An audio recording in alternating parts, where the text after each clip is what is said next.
Welcome, friends, it's the MovieFilm Podcast. MovieFilm Podcast, enjoy the show. Zaki, Sean, and Ryan are talking about movies. MovieFilm Podcast on the radio. Welcome to MovieFilm. This is episode 24, brought to you by Mr. Boy Productions. My name is Zaki Hassan, and I'm joined, as always, by my good friends Brian Hall. Hey, guys! What's the hats? See, you prepared too much. I did. Actually, I didn't prepare that at all. That's the problem. Yes. And Sean Coyle. You trying to tell me Jesus Christ can't hit a curveball? Nice. I have no idea what that's from. Up your butt, Joe Boo. Major League?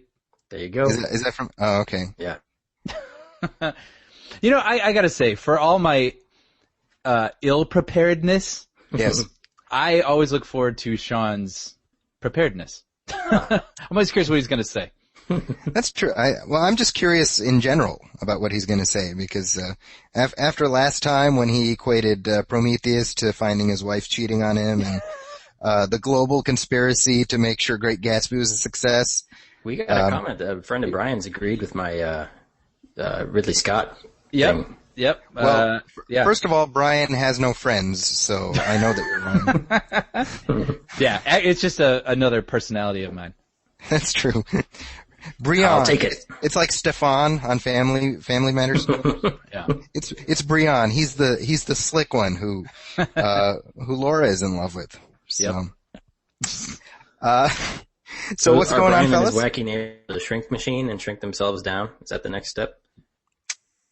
That's going to be on next Family week. Matters? It's Yeah, gonna next be, week. Yeah. On next week's movie. that was kind of lost the thread a little bit because one week it was like Eddie cheated on the test, and then the next week it's like Steve and Carl are on Mars. Yeah. Yeah. You wonder at what point, the writer's room was like, you know what, just do it. I picture the writer's room having like the dome in Logan's Run where people would just get up and leave and vaporize themselves. Well, Reginald Vell Johnson actually he actually wrote a handful of episodes in the last couple of seasons. Really? Wow. Yeah. Oh, so that's kind of interesting because now Sean, you met Reginald Vell Johnson. I did. And it was awesome. Thanks to the Tron, your Tron experience. Yeah. So did he have any interesting Family Matters stories? No. He was just a dude. Like, here's my Reginald Vell Johnson experience. He walks in and there's Sergeant Al Powell standing right in front of me. And I'm like, holy crap. Like, such a pleasure to meet you. And he's like, oh, pleasure to meet you too. Nice office. I like your posters. It's just really just pleasant guy. Like, he could be your neighbor, you know, like he would be the perfect neighbor. Nice. That's exactly how you want to imagine him. Yeah. So that's great. And, so he sits down on, just sort of, slumps down on the editing couch. And, we show him an episode of Tron. And, he's just like chilling, laid back, like leaning back, being real cool about it. And so my back is to him the whole time. And when the episode was over, I turn around and he's on the edge of his seat and he's got this big smile and his hat is turned backwards and he's just like, man, that was the coolest thing I've ever seen. Just like, he is exactly what you would expect him to be. It was really cool. Nice. If Carl Winslow turned out to be a douchebag, wouldn't that just, like, seriously, that's when you lose faith in just existence. Yes. You know? So Brian, Now You See Me came out a few weeks ago, and it seems to have done pretty well, so I wanted to get some reaction from you, having have a little bit of a stake in that movie. Oh yeah. Yeah, we were very happy. As of today, June 14th, it's at $69.6 million. And, that's, I read some reports where they were estimating that we would top out at 60 million, and this is only its, third week out. So, yeah, wow. Very, very happy about that. And, the big deal, I guess, since our last episode, it was before it came out, but the big deal was we had to go up against Will Smith in After Earth. And the story of that week was that Now You See Me beat After Earth, which was just unprecedented. So we were very happy about that. Nice. And now I didn't get a chance to see it, but Sean, I believe you did see it. Yes, I saw the movie, and it was the most amazing movie I have ever seen. That's right. Thank you, Brian. While the sound of a gun clicking here. I loved Now You See Brian. Me. I see Brian. What? Did you guys see Jesse Eisenberg was doing the press tour, and he kind of mouthed off to this some chick who was doing one of these junket tours, and she was, got to be honest, I've done a few of these. She was doing a really piss poor job, and you could tell Jesse Eisenberg, this is kind of him at the end of a long day, and he was just like, "You're really bad at this." And he did you see this? Oh yeah, No? yeah. Well, Yeah. she seemed to want to try to have this shtick. She has a shtick, that's right. Yeah, and it seems, I can only imagine after sitting through those all day with all of these people trying to have shtick. Yeah. I mean, hers wasn't very strong, so he was just playing with her. It felt like she had either not seen the movie or is not aware of how to discuss movies. And she was like, "So you and Freeman, you were doing this." Like, she's talking to them. I mean, it was interesting because I was like, "Man, you don't do that in a junket." I mean, it's like, I get it. I mean, it's kind of a bullshit session to some extent, but there's a way to try to engage, the people that you're interviewing, Right. and you can tell she lost him early, and to his credit, he wasn't a jerk about it, but he was very forthright that you're not winning me over here. Yeah. I thought he was being sort of playful. Like he was being acerbic because that's sort of his shtick. Yeah. I guess. But, yeah, it was really funny how when she said, she was calling him Freeman, he's like, "Freeman? What? What do I, is he on my softball team?" That's right. That's right. Well, he at one point he said, "You're like Carrot Top." Right. Which that's not acerbic. That's a gut punch, I would say. If somebody, Why was that? She had props or something. I can't remember why he said that. She was having him like pick a playing card. Oh yeah. Yeah, it's pretty goofy. I mean, you can see it online, Sean. It's I mean, just Google Jesse Eisenberg a-hole, I guess. No, don't. Some to that Don't effect. Google that. Well, yeah, don't Google that. Good point. We have a very quick listener letter first. Wait, So did let's anybody read want to that. hear my real thoughts on Now You See Me, or is there we're just gonna gloss over it? Brian, do you want to hear his real thoughts on Now You See Me? Sure. Brian All right, slaved away for years and years and years on this movie. Brian asked me what I thought. Ask me what I thought of the movie. Oh, hey, Sean. Yeah. You saw Now You See Me, right? Oh yeah, I did. Oh, what'd you think? Well, thanks for asking, Brian. I thought that this movie was a nice, fun change of pace. It doesn't break a whole lot of new ground, except for the concept. There aren't a lot of magician movies out there. Mm-hmm. But it's fun. It's just a fun movie. It's kind of harmless, but in a good, entertaining, fun way. I was surprised at how sort of varied the audience was when we went to see it. Like, there were old people, there were young people, different a bunch of different races. Like, it was a real healthy. No, it's true. Well, Sean is radioing in from the 1930s. Did you see all the races here at the theater? No, I know what you mean. Look at all the colors. Yeah. I picture Sean wearing like a pinstripe suit right now and a fedora. Play me off, Danny. No, it was a fun time, and the crowd was really receptive to it, which always helps when you go to see any sort of movie. I keep forgetting that Louis Leterrier did the transporter. Yeah.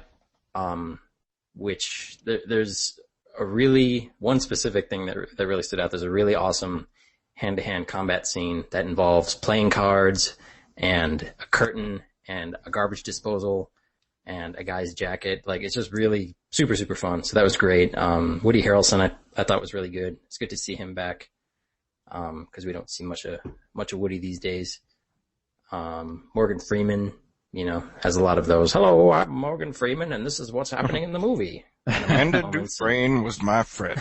Yeah. It's just fun to hear him explain stuff, and Yeah. it was a good time. Really, really well done, and Brian should be very proud of himself for being Well, involved. there we go. Well, good. I'm glad you enjoyed it.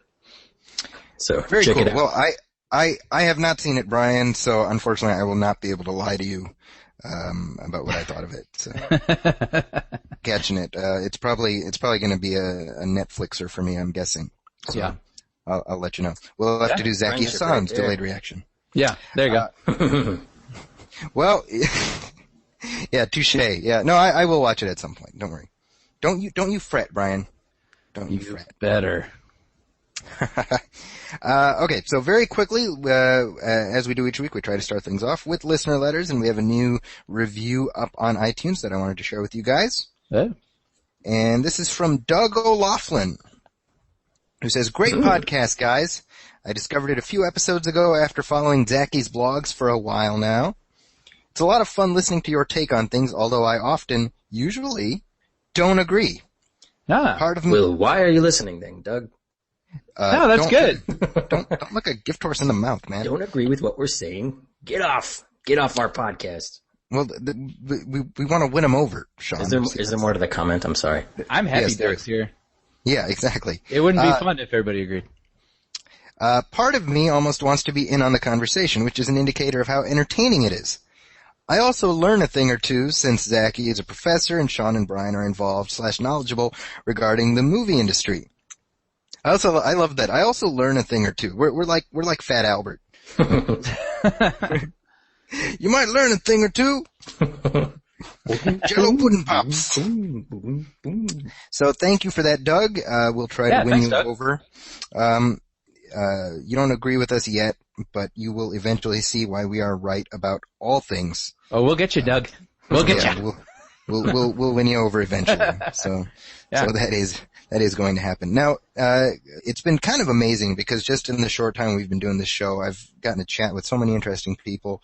And a couple weeks ago, I got to attend the press junket for This Is the End, which is the new film, co-directed by Seth Rogen along with Evan Goldberg. And it stars Seth Rogen, James Franco, Danny McBride, Craig Robinson, Jay Baruchel, and basically, all of the modern comedy generation. So you see Jason Segel in there, Aziz Ansari, Mindy Kaling, Kevin Hart, Michael Cera. I could go on and on. Wow. Anyway, it's pretty extraordinary, how many people they got in here. And the premise of the film, very simple. There's a party at James Franco's house and the apocalypse happens. And, that's the movie. So I absolutely loved it. I can't remember laughing so hard. My sides were hurting at several points, and there's too many things I could say that might spoil it, so I won't get into that, but I will say I have had a chance to chat with Seth Rogen and Evan Goldberg, who co-wrote and directing, and Craig Robinson, who of course we know as Daryl from The Office, and who I've always loved. I've been a fan of his for a while, and the interview was exactly what you'd expect, which is that I got to sit down and kind of get the ball rolling and then just sit back as they just kind of riffed on each other. So, let's go ahead and play my interview with Seth Rogen, Evan Goldberg, and Craig Robinson, and then we can talk about it on the flip side. First up, Evan and Seth, this is for you guys. You guys have been writing together for a long time. What is your breakdown of creating comedy? How much do you create in the typewriter, and how much, or the keyboard, I should say. No, we use a typewriter. And how much do you leave for improv and just letting comedians be comedians? I mean, we don't trust anybody. Yeah. So we write the best script we humanly can. Yeah, we write the script as though if no one came up with anything good, this would probably be sufficient, you know? Like, we really spend a lot of time on the script, and especially the structure, because that we know, like, we can't improvise. Like, the movie has to flow in a good way. Yeah, we write very plotty movies, you know, so. Yeah, and usually, like, stick to it. There's, like, a lot, you know, there's not always a ton going on, but, like, it just, like, circumstantially, you know, you want one theme to lead to the next, so that you need to spend a lot of time planning, but as far as like the dialogue goes, I mean, it's all up for grabs. And even the point of the scene sometimes, like, honestly, sometimes the actors feel like this scene just kind of feels weird in general, and you'll literally change, the trajectory of the whole scene. But, the scene where they're doing the inventory with the Milky Way, like, we just said, hey, Franco, throw the gun to Jonah. Yeah. And that's how that scene happened. Really? Yeah. The whole rest of that scene, and then him and Franco's exchange. Like we didn't write any of that. They just like that. Everything past that point. Oh God, I could barely get through that. You couldn't handle my mid. And actually, what happened is we had to go back. That was one of the biggest crew laughs of the whole thing. But yeah, sometimes we improvised so much stuff with them, and we'd already shot my coverage, and we had to go back and reshoot my coverage to integrate the stuff that they had done. With the improv. Yeah, exactly. And we try to avoid that by structuring things, but sometimes these assholes just say, gotta go with it. Not to use it. Well, Craig, I think you get, in my opinion, you have one of the best lines in the movie where you tell Aziz Ansari, "You're already in the hole. It's too late for you." So these guys come to you with this version of Craig Robinson. How did you feel, and what role did you play in shaping you? They really made sure that we, were comfortable. First of all, they wanted us, and then the height was going to be there, but like things like me doing "Take Your Panties Off" that's from my act, and a very they got the same T-shirt company who makes my T-shirts. The same necklace you wear in real life? Yeah, same necklace, a towel I'm always carrying. So it was very comfortable to come in and like change from this outfit into the same exact outfit. So that was cool. And I was right on board when they first pitched it. It was like, yeah, okay, that sounds like something I would want to do. We share, similar styles of humor, and it's good to be, do something different than, the subtleties of The Office all the time. You know what I mean? So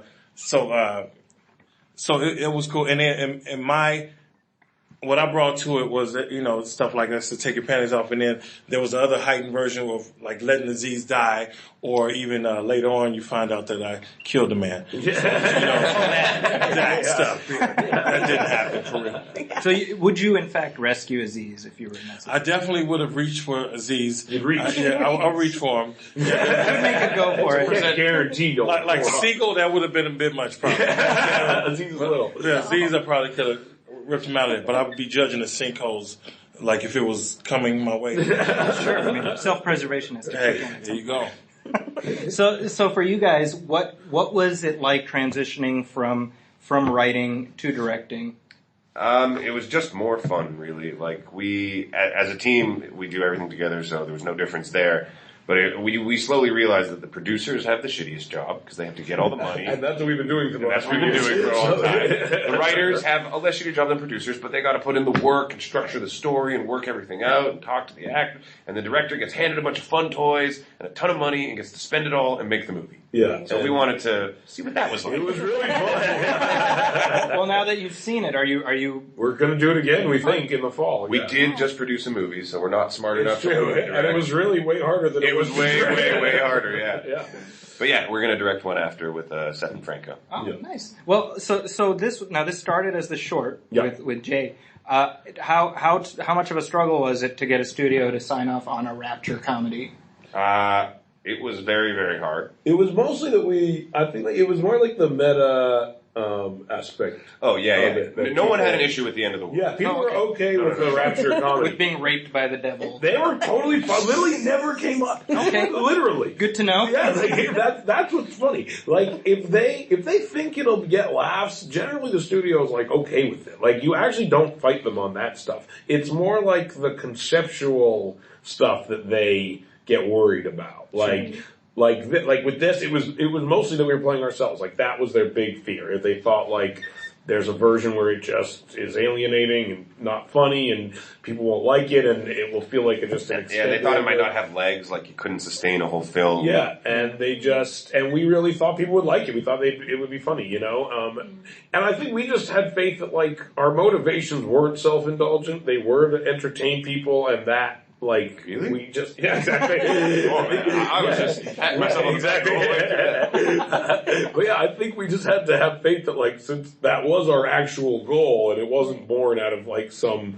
self-aggrandizing thing, that people would just get it. And they usually just get it. So they seemed to get it, which was nice. The meta angle, when did you arrive at that? When did you decide? Like, because this could have been, John and Jim had a few years ago. They were the apocalypse idea was with the short that we made with Jason Stone that he directed the people playing themselves was a totally different idea. Seth and I used to fiddle around. The first one was we were like, what if like, it literally came out of a conversation of just like, what if like you and Busta Rhymes were working at Sony and he was making a music video and you were making a movie and then like the earth opened up and Ant-Man attacked. Yeah. And that was the moment. That was like the joke movie we would always tell. Literally Seth and Busta Rhymes versus the Ant-Man. That was the joke. And then we were like, we should probably do Brad Pitt instead of Busta Rhymes or something. And then we were like, we can't deal with a dude like that. I don't know if it'll work. And then we were like, well, it's probably just be our friends. And we were like, well, what movie would we do that in? And we were like, well, that apocalypse idea is rad, so. And we used our real names in the short, which I think always kind of is what gave us that stayed with you. The thing. And we were like, like it could work for that. Yeah, we keep bumbling into that mistake. We used Seth and Evan as the names in Superbad,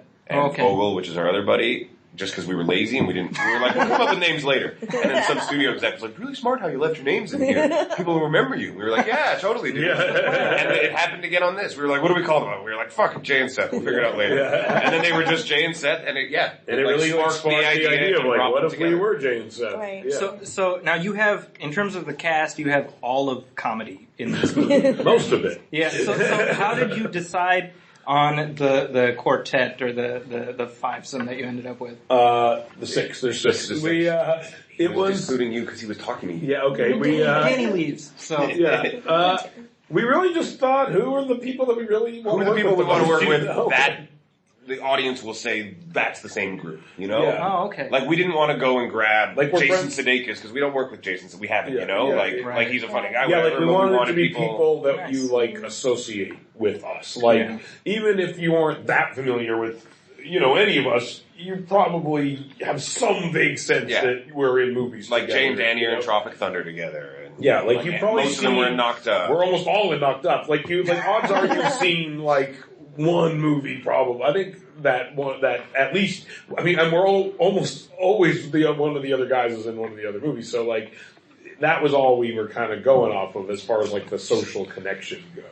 Is like that people would buy that you guys buy that we were and friends. Then the other super important element was we needed improving machines. Everyone had to be like the greatest improver in the world. Yeah. And I think we got probably the 6 greatest improvers in the world. I suppose Larry David's pretty good. Yeah. But yeah, it was all. Yeah, I mean that we knew that's what we wanted it to be. Is like we wanted to feel like you were like stuck in the house with the guys. So like. We wanted to feel like we wanted the rapport, even though it's insane. We wanted to feel very kind of naturalistic and like you were there. What I dug about it is that it plays straight with the scenario. Yeah. So the comedy, it in that sense, it reminded me of Shaun of the Dead a little bit, where it's you buy that this is a real threat. Yeah. But the comedy is just you guys engaging with each other. So actually, these are all like heightened versions of yourself. But what reality crept through there? What would people be surprised to see? Like, oh, well, this is kind of true. Well, I mean, a lot of this stuff, like when I sang "Take Your Panties Off," that was real. You sing that? I sing that. You sing that at parties. Like I think, like the reason we got that idea, honestly, is like Evan had literally I've seen you do that at that exact situation that played out at Evan's house. Was it the party I had where Ken Jeong and you played? We set up a band. Yeah. In my living room. Was that you? Quite possibly. Yeah, it was. I think. Or was it? It smells like Team Spirit. That We got our friends to make a band. Ken Jeong was singing and dancing in a leotard at just a party, and he sang "Smells Like Teen Spirit." And I think you might have done "Take Your Panties Off" at my engagement party. Oh yes, of course. Yeah, at some point. Did you do it? Yeah, I took my wife's panties off. But yeah, that's what I brought to the table. It was an important piece of the puzzle. And the towel. You know that you gotta just only use Mr. Robinson towels from now on. Right. This is a letdown for fans. I have to. You gotta make I have to get those.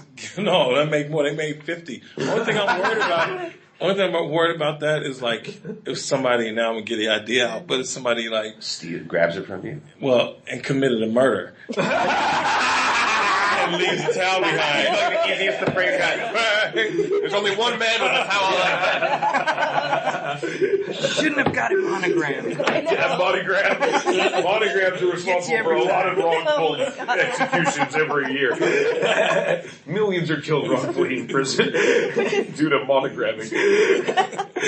So taking the short and expanding it into a feature length, was that what was that process like? Just Well, first we took the 8-minute short, reduced it to a 1.5-minute trailer, never showed anyone the short. So you've only seen the 1.5-minute trailer. Okay. The short was, I didn't know the short I was don't like, even know if I've seen the short.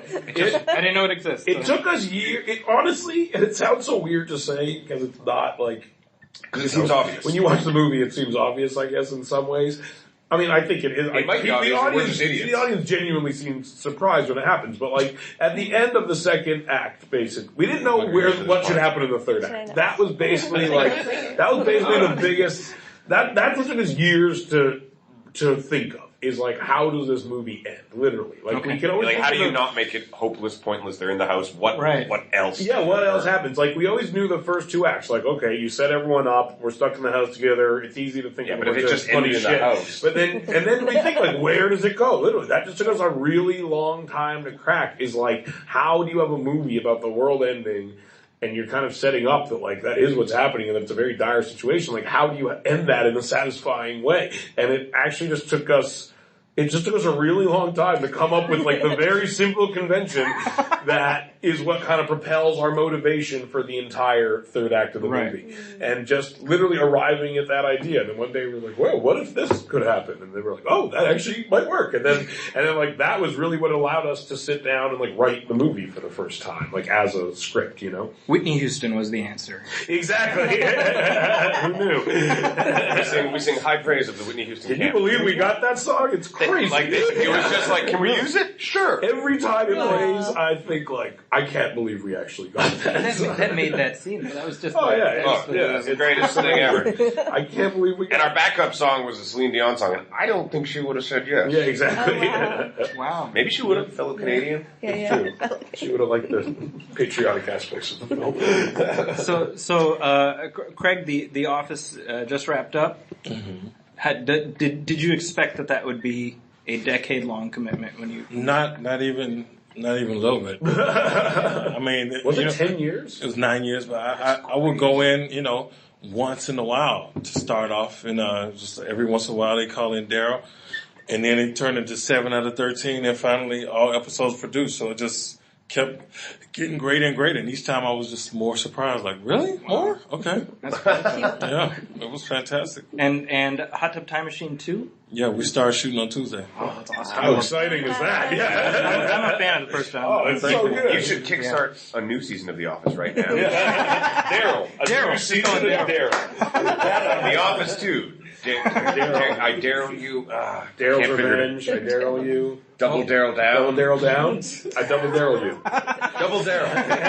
Double Daryl you. It's what you and your twin brother. Who's also named Daryl. Who's also named Daryl. His other brother, Daryl. Yeah, that's from Newhart. It just felt like There you go. Well, thank you guys so much. Thank you so much. I really appreciate it. Thank you. Yeah, I know, Brian, I know that you had hoped to see it, and I was looking forward to being able to talk about it with you. Yeah, I know. Because I haven't been able to talk about it with anybody, but I've been telling people for weeks now. Oh man, you got to check it out. I've heard it's bonkers. That's the word for it, man. It's the only movie where you can turn being raped by the devil into comedy gold. So if you've ever wondered what a demon schlong looks like, this movie will answer that question. Do they all play themselves? They all play themselves. That's funny. Which is, I mean, that makes it very funny. And I mean, there's so many bits in there. Again, I don't want to, because it's just, you gotta watch it and experience it. You gotta see it with the group. But they're divvying up all of their supply.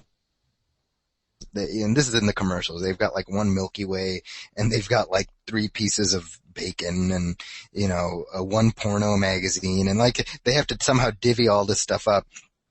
And essentially Danny McBride shows up, like he was just in the house and nobody realized he was there, and the joke is that everybody hates him.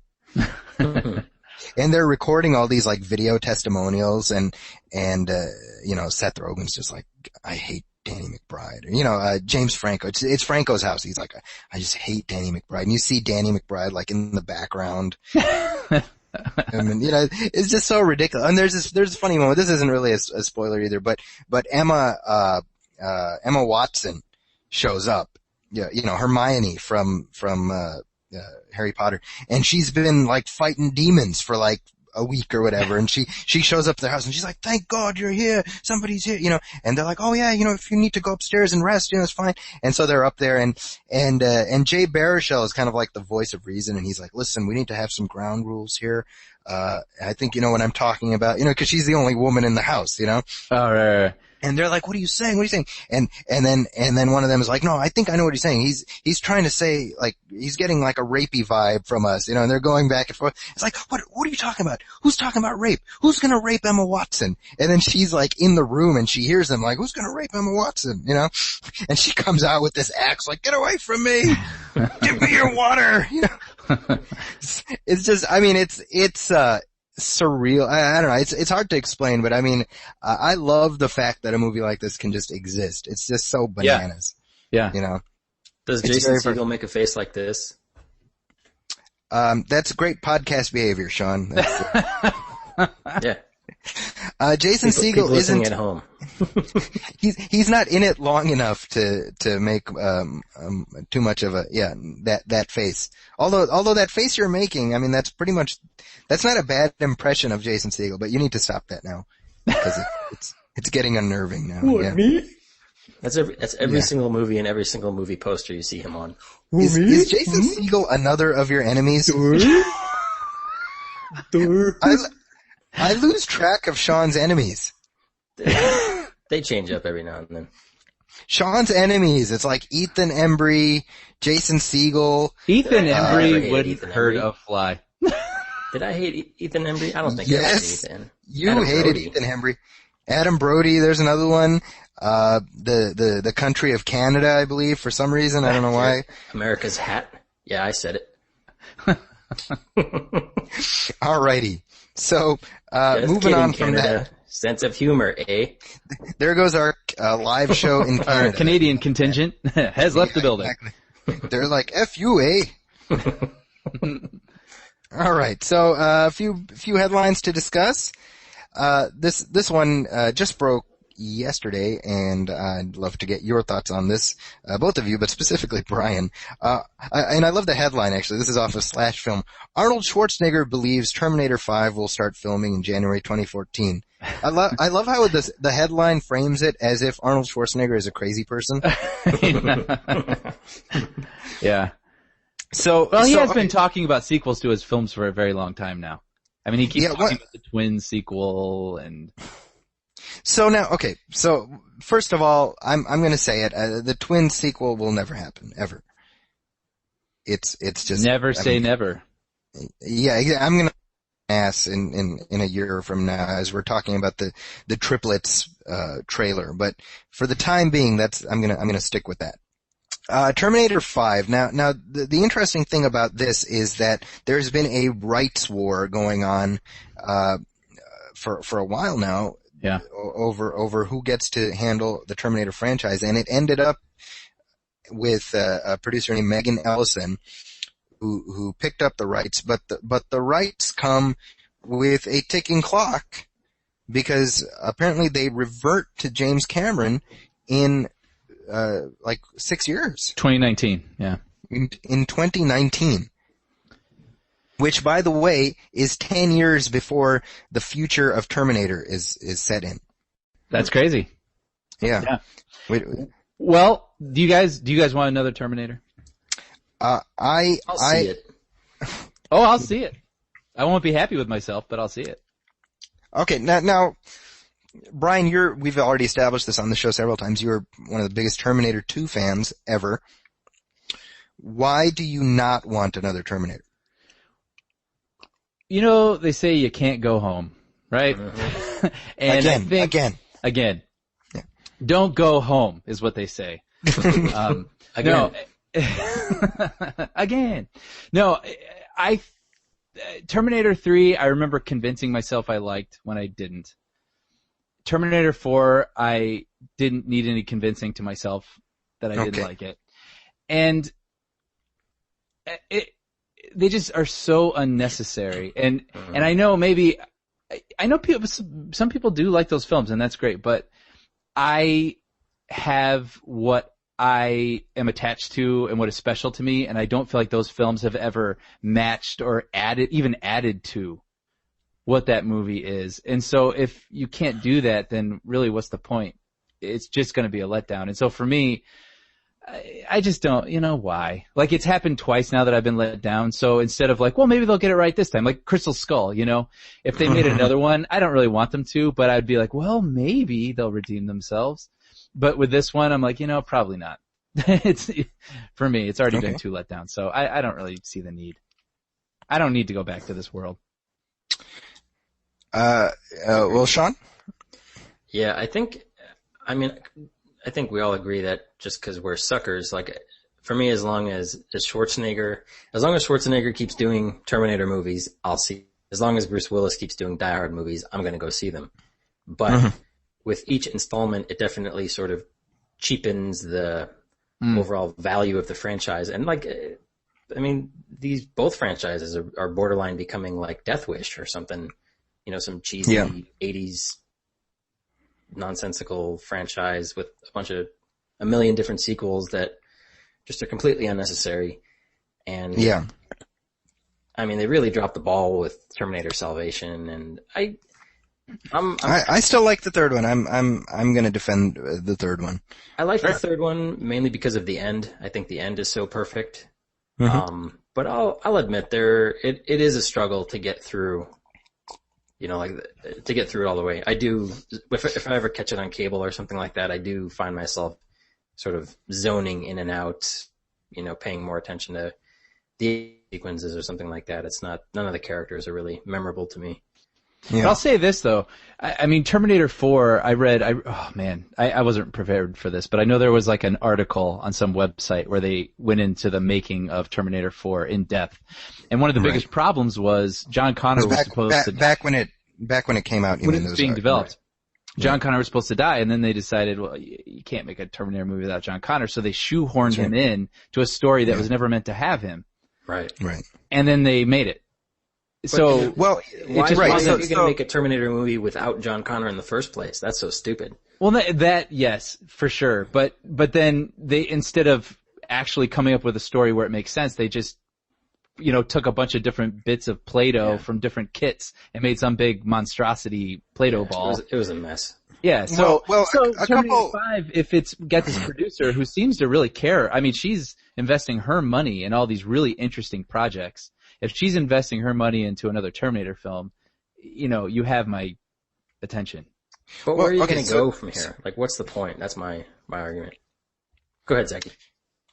Well, a couple points very quickly. So with Terminator Salvation, the original intent was for the main character to be Marcus, played by, who was eventually played by Sam Worthington, and for secondary character who we only sort of allude to throughout the movie, but he shows up for the climax. And they wanted Christian Bale to play the character Marcus. And then the twist was going to be and I think it's a stupid twist by the way, but the twist at the end was going to be that Connor dies and Marcus, who's of course the half Terminator character, is grafted with John Connor's skin in order to keep the myth of John Connor alive. I think it's a stupid idea. Super frickin' weird. Yeah, I think that would have pissed people off. I just don't see an end game where that's worthwhile because we have followed this character through 2 movies, so it just suddenly it's not John Connor anymore. You know what I mean? Yeah. So that's dumb. But what really screwed them up was the fact that they were like, well, let's fix it on the go. And so what if we have a writer's strike? We can sort of, we can push and pull it, and so it was a movie without an ending. And I haven't watched it again since I saw it in the theater, so I can't really comment beyond that. But I don't feel that the third one has the same gaping logic problems that the fourth one does. No. In my opinion. And the third one at the very least kind of ties things up in a bow where you say, all right, well, it is what it is, but it takes us right back to where we should be ending up, But with this fourth one that they're planning, a couple of things that are interesting. First of all, Megan Ellison bought the rights for $20 million. Wow. Which is really nothing when you think about it. That seems bargain basement to me. Yes, but I was actually saying wow, because that's a lot of money for a person. Right. Not a Right. studio. That's not Warner Well, I mean, obviously, Brothers. right. I mean, but that shows that the worth of the property has gone down significantly. Sure. Whereas Right. Star Wars sold for what, $4 billion or something? $4 Well, billion, no, right. that's not true. That's Lucasfilm, I suppose. That's Lucasfilm, but it's basically Star Wars. Come on, it's Star Wars and Tucker, the man at his dream. Yep. Red tails. That's right. So, what? No other Tucker fans here? Come on. That's why I love you guys. All right, go on. So apparently the way, so Paramount is actually going to be releasing this Terminator movie, and, they're pooling, so it's going to be Paramount plus Megan Ellison plus her brother are pooling their money to get Schwarzenegger in the movie. Now Schwarzenegger's like, I mean, what else is he doing, right? He's like, Yeah, that's true. I have to mow the lawn. Other than that, I'm free, Right. He's maybe not necessarily compelled by the material, so. If they drop a dime, he will show up because he has nothing else going on that is of value to him. Right. He's only valuable as a Terminator. Here's the problem though, is the Terminator as a 70-year-old man with boobs. That's true. I didn't even think about that, to be honest. I mean, he doesn't look like he did. He's an old man. Yeah, obviously, because he's an old man. That's right. You're right. I don't know. That's something to think about. Arnold will be 71 by 2019. No. By 2019, so he's in his. What if it was something like this? What if he's 65 right now?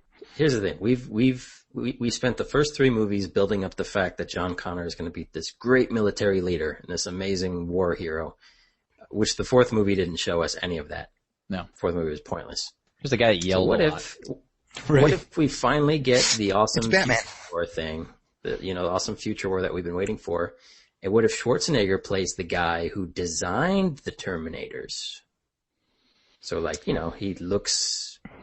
he designed them to look like him, but now he's like an old man. Maybe? I don't know. No, I'm not opposed to that, but you would outside have the to box. show the Terminator, and we all know how that looked in Terminator Salvation when they tried to show the 1984 Schwarzenegger. And Oh, that's right. Right. That looked okay, I thought. I mean, it didn't look terrible. They'll just Squint your eyes show and clips from the old take a movies. couple shots. I'm somebody, and I'm in the minority on this one, but I'm somebody who actually likes the first Terminator the best of all of them. Mm-hmm. And Thoroughly un-American. Yes, I am. Get out. Yeah, okay. I think that, I think Terminator 2 works to the extent that I think it's a very good sequel, and it's able to fit in with the concept of the first one, but I prefer the ending of the first movie, which is to say, the future is set. Like, we're locked into that. To me, that there's a dark aspect to that I find much more compelling than, we've altered destiny and this and that. I like, it makes more sense to me that they're locked into this. They're at the very last line of the first one, right? Where the kid's like, oh, there's a storm coming. And she's like, I know. And that's great. To me, that's just dark and awesome. Yeah. No fate but what we make for ourselves. My dad taught And then her there's that. Edward Furlong. There's another reason, that to me, T2 parts of it have not aged as well as they could have. Because, I think Michael Biehn is a more compelling lead character than Edward Furlong. Michael Biehn should be in every movie ever. Well, I mean, he's great. He's like popping up right behind you right now, like, say that again. Yeah. He's really good in the first Terminator. I mean, yeah. There's so, I don't know, and we're going off on this tangent, but I mean, I love that movie. I love that there's this love story at its center too. You know what I mean? You just like that there's boobies in it. Oh, there are boobies in it. That's right. I totally forgot about that. But yeah, you're right. I love the idea that, Kyle falls in love with this picture, and he's so in love with it that he's willing to go back in time and die for this woman he's never met. I mean, I don't know. Kind of a crazy person. Well, he is absolutely, but that's lonely the. dude. It's almost like a sci-fi remake of The Sure Thing with John Cusack. Wow. Oh. I believe that was James Cameron's log line when he submitted the script. He was Right. like, no one will ever know. And now he's popping up behind me with like a piano wire. But seriously, I'm a fan of the first one. I mean, for all of how it's aged and everything else. And of course the second one is great too. At this point, it's all about money. They did the TV series a couple of years ago, which as far as I know, neither of you guys has seen. No. No desire to see it, Brian? I don't feel any immediacy toward it. Yeah. I hear good things about it. I've heard from people who are very much fans of it, but I'm just kind of like, I don't. I have this thing where it's like, I'm always like, yeah, but I've always been meaning to start The Wire. Yeah. That's just my answer to everything when people want me to start a show. I'm like, yeah, I know, I've heard it's good, but I really mean to start The Wire. The Wire, yeah. Exactly. But we'll see what happens with this. The rights revert to James Cameron in 2019. Now, that's not to say that he will make another Terminator movie, because I think he will just keep the rights and... He'll set on Pandora. Oh, jeez. I can see him licensing it out and making some coin that way, James Cameron's last movie should just be a combination of every movie he's ever made. It should be like Terminator's on Pandora, this liquid monster, and Schwarzenegger's there playing Harry Tasker, and then aliens show up, and there's colonial marines, and then there's like man-eating piranhas, and then the Titanic. I think that would be the end of movies. Maybe in a good way. Like, it would be like, and what else? What else? There's nothing else to say. I'm actually going to go in the opposite direction. I think James Cameron's last movie should just be him sitting on an easy chair, staring at the camera for 3.5 hours in 3D. I'd pay money. And the ironic thing, it would end up being the #1 movie of all time. And we don't know why. He wouldn't even say anything. He would just be staring at you. Yeah. For 3.5 hours. 3.5 hours. I'd be like, B+. The director's cut would be 6.5 hours. Right. It would include him getting up briefly to use the restroom. And coming back. Yeah. The camera would stay on the easy chair. We just see him leave the frame for about 1.5 minutes and then come back. It would have like the hum of the fish tank or the... Yeah, whatever's in the background. That's right. And it would, like I said, it would make $2 billion. Okay, speaking of the end of movies... pitch it to Cameron, yeah.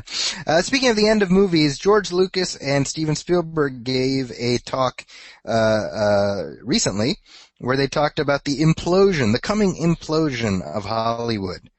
And I'll be honest, I read this article and it sounded like on History Channel they show mega disasters. And it's like how the world could end, And it's like it could be a mega volcano or a mega virus. And this is like nerd mega disasters. I feel like yes, I think some of it feels a little extreme, but at the same time, I don't know that they're that far off. Where Spielberg was talking about Lincoln saying it was, this close to being an HBO film rather than a theatrical film. Yeah. And I mean, their point is now movies, there's so much invested in movies and they cost so much that you have to make a movie that appeals to literally everybody. Yeah. Otherwise, there's just no way they can take a chance. So smaller films have less of a chance, not only less of a chance of making money, but of existing. You're right. And so they're thinking that the future of movies is going to be, the doom and gloom is they're saying that they think there's going to be several disasters in a row, which will just end studio film making. And they think that films will thrive in a more expansive, like VOD, DVD sort of market. I don't know that I buy into the doom and gloom part of it, but I don't think that they're that far off. I mean, that movie Bachelorette that came out earlier this year where it debuted on iTunes, I remember reading about that and thinking, will anyone see this? And it debuted #1 on iTunes, a movie that I'd never even heard of except for an article that pointed it out. Uh-huh. So, I mean, and then even, I know this is different because it's television, but with Arrested Development and all these things that are, you don't need a network anymore for a show. You know, it debuts on Netflix. Like, it really does feel like we're at the beginning of something really different here for platforms. Well, okay, so here's where I take some issue because Lucas is using as evidence the fact that he had such a hard time getting Red Tails made. Right. And it's like, George, did you see Red Tails? It's friggin' terrible. It's a terrible movie. I haven't seen it. Oh, it's awful. It really is. There's no redeeming quality about it. Yeah. So to me, he loses a lot of credibility with that. But I think the broader point there is some merit to that. I would, here's where I say, is there something wrong with trying to reach all four quadrants? Well, no. As I think I would argue something like Man of Steel, you know, and these tentpole films, Iron Man 3, things that every single age and sex and whatever enjoys. But at the same time, it is sad to think of all the interesting films that will never get a chance because it's too high of a risk. Right. It's just that advertising is all aimed at young people because young people are the ones that are, you know, either spending, you know, they don't have homes and mortgages and families and stuff like that to worry about. It's all disposable income, or they're just spending their parents' money. I mean, the youth is what drives music and television, movies. And so like, that's where you have to aim the business at. And that's why, you know, you make like these grandiose Iron Man 3s and Avengers and these, you know, crowd pleasing movies that everybody of any age can go see. But really, I mean, they're focusing their energy on younger audiences.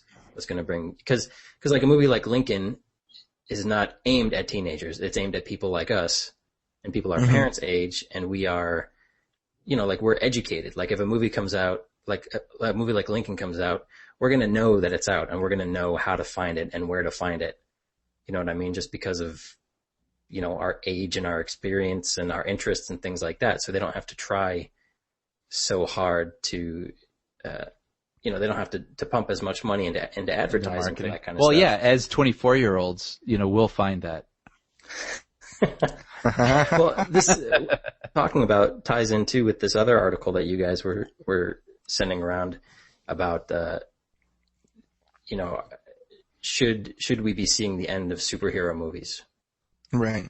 And there was one of the things in there that stood out to me was that Steven Soderbergh was complaining. That's right. About, and I'm thinking like Steven Soderbergh releases like 10 movies a year.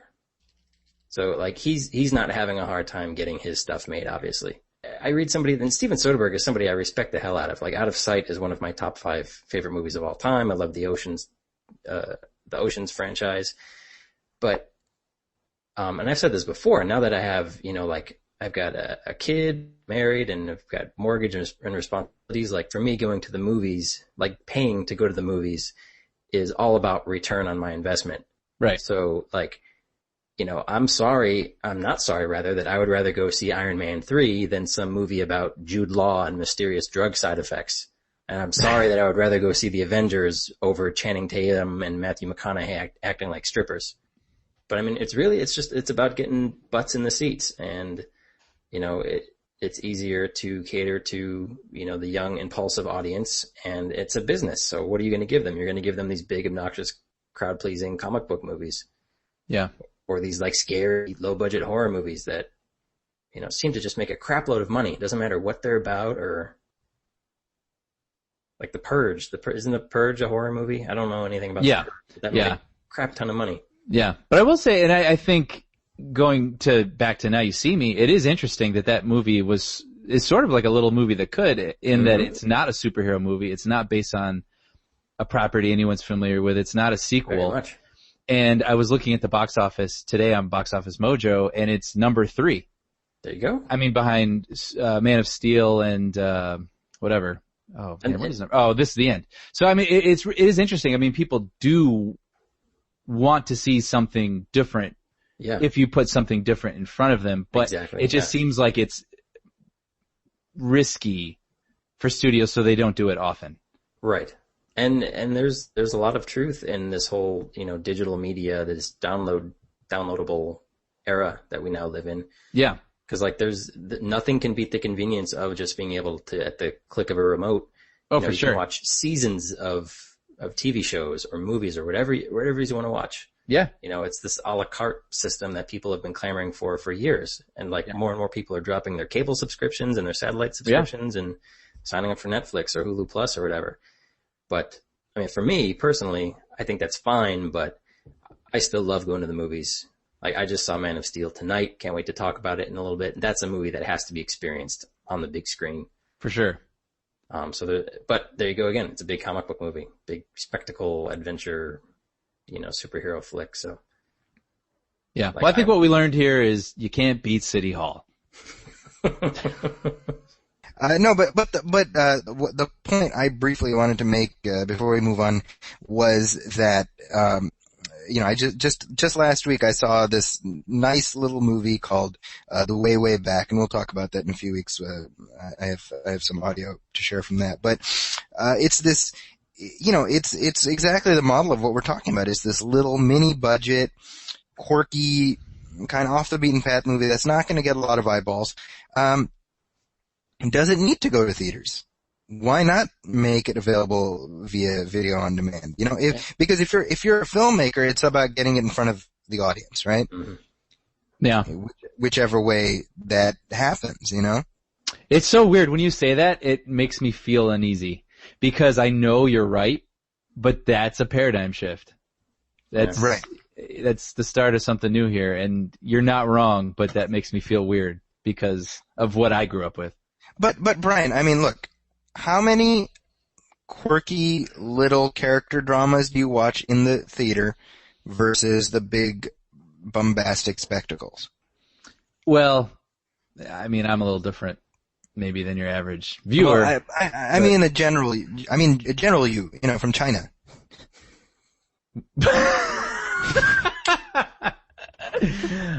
You're like looking at your watch till I get it. 3, 2, 1, and go. Yeah. No, I not all of them, but I'll say there's like 6 low budget films that people are going to talk or focus on throughout the year. I'll probably see about half of them. Okay. Well, you know what? No. I take that back.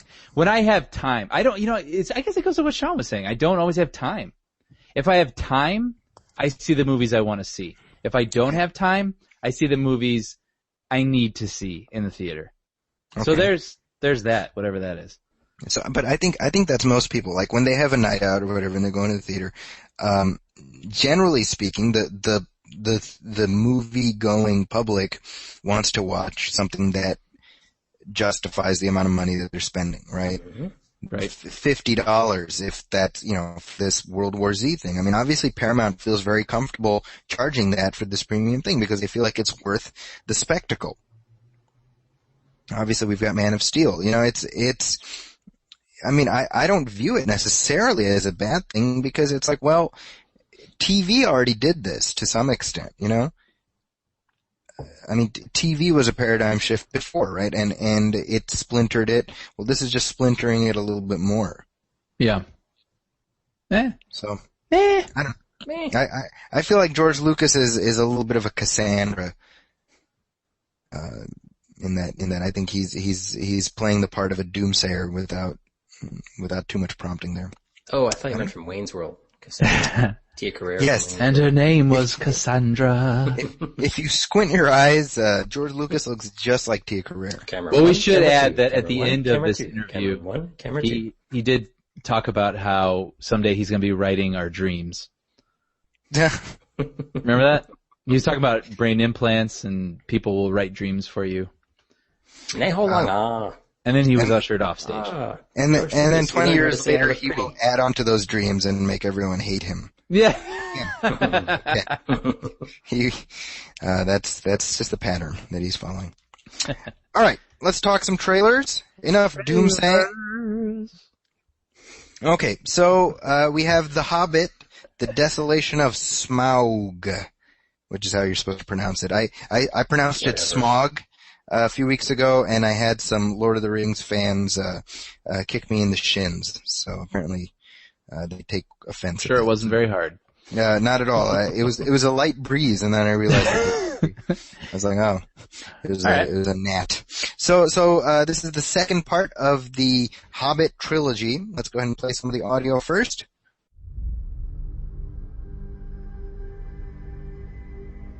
Where does your journey end?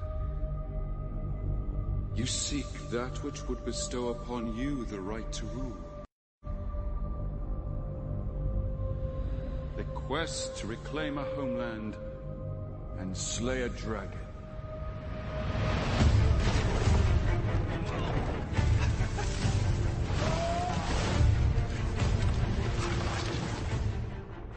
All right.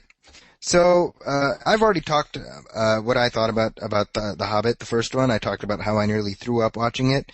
I don't believe I've spoken to you guys because of motion sickness. We should clarify, not because of the content. Not because of the content of the movie, but because Peter Jackson filmed it in a way that was vomiting. Too late. I already drew my own conclusion. Damn it! Yeah. Now, Sean, you have not seen the first one, Sean. No. Okay. Brian, you have seen the first one. I have. Okay, so we might as well use this opportunity to catch up on what you thought of the first Hobbit movie, since we haven't up until now. I watched it with my brother. I like the trilogy, the Lord of the Rings trilogy. My brother really likes the first Lord of the Rings trilogy. So we watched this as a screener. So we were in his living room watching this. Wait, Brian, Yeah. Brian, real quick. A diversion. That's for you, Dan. Go on. That's for you, Dan. So we were watching it, and about 10, 15 minutes in, you're watching a dinner take place in real time, like an entire dinner. Yeah, that's and right. Clean up. They do the dishes in That's real right. time. And I remember looking at my brother, and I was like, I could turn this off. Like I just don't care to go forward. But we weren't going to, but I'm just saying, that's where I'm at. Anyway, went through the whole thing. When it was over, we're like, oh, wow, that got really good. So it's sort of weird. I mean, I don't feel passionate about it, but I did enjoy it.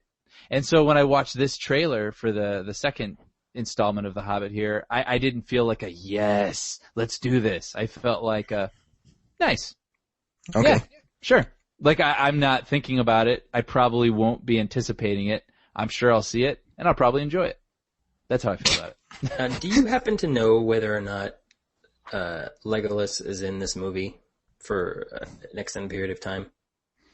Because my gut told me watching. Like, did they trailer, insert him into this? He's in the movie for like one scene. I Like imagine. 20 minutes. I imagine. They just put all the Legolas bits into the trailer. Yeah, he's there to get people in the seats. Well, here's what I'm thinking. They showed when the trailer started, they sort of teased this image of I'm going to be honest, I don't remember the main dwarf character's name, but it was sort of like, remember him? He's back. And I was like, I remember his face, but I don't remember his name. And when I think of Fellowship of the Ring, I remember so much about that movie. Like, I was attached to Aragorn. That guy's a badass. I'd follow him into battle anywhere. Sean Bean dying in that movie is one of the best death scenes of any movie. Yep. Like, there's so much going on in that film that you walk away with. And I enjoyed The Hobbit. I didn't walk away with anything. So I don't feel that drawing me into The Hobbit 2, so to speak. But at the same time, it did look cool. Like, the whole barrel thing in the river looked fun. Seeing all these guys drawing their bows looks fun. And I gotta say that whole ending little sting with, Bilbo and the dragon with its head coming around that corner. My thought was, it's so fun watching a filmmaker who knows what he's doing. Right. Mm-hmm. This guy's got a vision, and it's good. But I just, like I said, I don't feel anticipation toward it. I just know I'm going to enjoy it when I eventually get around to watching it. Isn't that by itself kind of disappointing to me? Like, I remember being like, when Fellowship of the Ring ended, I was like, I want next December to be next week. Yeah. And Sean, God, you and I, we watched Fellowship of the Rings together a crap ton of times, right? Hand in hand. That's right. Aw. Yeah, it was And nice. hand on knee, and Stop right there, please. I have family that may listen to this show. But, I mean, there was that excitement, and this does feel kind of like, yeah, all right, I guess. Mm-hmm. And maybe part of that is just the story is not, it isn't that, you know what I mean? It doesn't have the weight that makes it worthy. I mean, this is my beef all along. It's not a trilogy, man. Yes, for sure. For sure. And also, I mean, when you're saying that it doesn't have the weight, I mean, in the first film, we got to get a ring to a volcano. I get it. Right. But I honestly don't remember what the story's about. Sure. Of the first Hobbit. The Hobbit, yeah. I truly do not remember what their goal was. It's to go to they're going to the dwarf city to kill the dragon, right? Aren't they? I don't know. I remember isn't there like a room of gold? I know I sound like a total idiot to people who grew up reading this book, and I completely acknowledge No, they're going to, because the dragon is like living in the room of gold. Right. So they're like, kill the dragon, get the gold back. Right. Maybe I'm thinking of another movie. The best way to answer this question is just to make the Jason Segel face. Wait, you know what I'm doing? Honestly, I'm an idiot. I'm totally willing to admit it. I'm thinking of the movie Oz. The Great and Powerful. He was in that room full of gold. No, but there is a room full of gold. Yeah, I think I'm crossing wires here because that was in the trailer. Oh, there you go. Oh, man. Well, then you are a dope. I'm worthless. Let's move on. All right. So next up, we have another follow-up to a somewhat light, which is 300: Rise of an Empire. This is the prequel to the Zack Snyder directed film from... All right, well, hold your snores for a few more seconds here. This is directed by Noah Murrow, and it's based on the graphic novel by Frank Miller. So let's go ahead. Over. Well, all right. Well, nap time starts in just a second as we play some of this audio. It begins as a whisper, a promise. The lightest of breezes dances above the death cries of 300 men.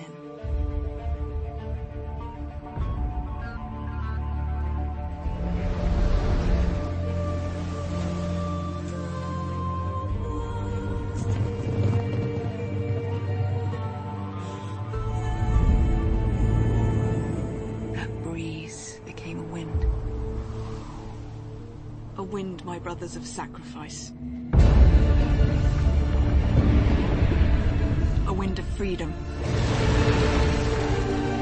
A wind of justice. A wind of vengeance.